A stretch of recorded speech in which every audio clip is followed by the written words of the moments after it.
Ceriana, pour moi, est un lieu merveilleux où l'on parvient encore à perpétuer de nombreuses traditions qui se sont perdues dans d'autres villages. Ceriana est un village où l'on devrait séjourner longtemps pour l'incroyable variété de possibilités qu'il offre et que nous n'allons que résumer ici.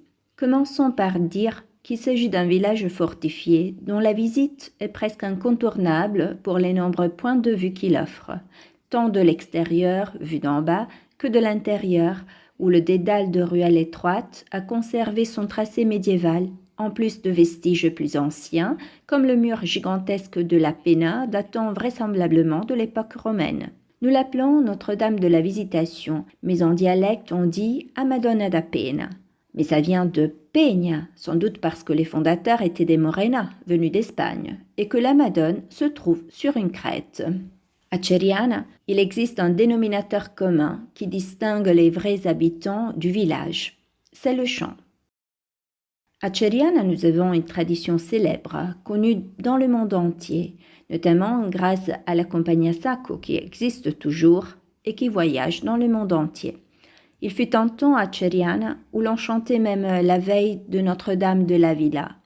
Il y avait plusieurs chorales, je peux en citer plusieurs, à commencer par la chorale de la Valle, la chorale Gli Antichi, la Compagnia Sacco que j'ai déjà mentionnée, la Compagnia Bolide, la Compagnia Baradin, la Compagnia Lasagna, la Compagnia Bergoulon, les Garsune et Ceriana. Ici, les gens chantent juste déjà à leur naissance. Le chant est une activité qui mobilise vraiment tout le monde et qui atteint son apothéose dans les très anciennes confréries qui gardent intactes des coutumes et des traditions pluriséculaires. La semaine précédant Pâques, par exemple, Ceriana se transforme à une tradition très ancienne revit qui regroupe les confréries et tous les habitants dans un spectacle que je vous invite à aller voir, parce que ce sera une expérience inoubliable.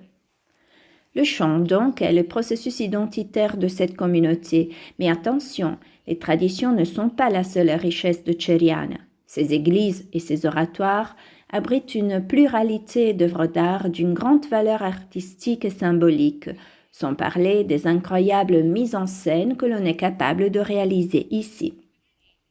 Peut-être que vous ne le savez pas, mais selon une tradition bien établie et même quelque peu contestée, Ceriana est le lieu de naissance du cornet de glace.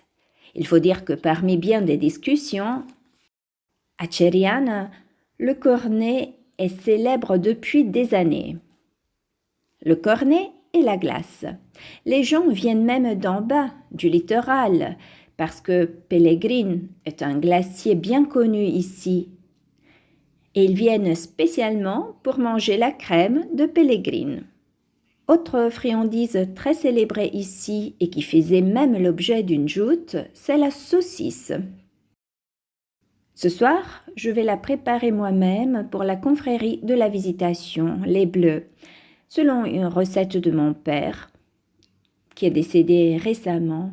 J'ai donc pris le relais, pour ainsi dire. La saucisse est cuite à la poêle avec des herbes, du vin blanc et de la pâte d'olive. Ensuite, il y a la confrérie de Santa Caterina, les rouges, qui préparent la saucisse avec une sauce tomate.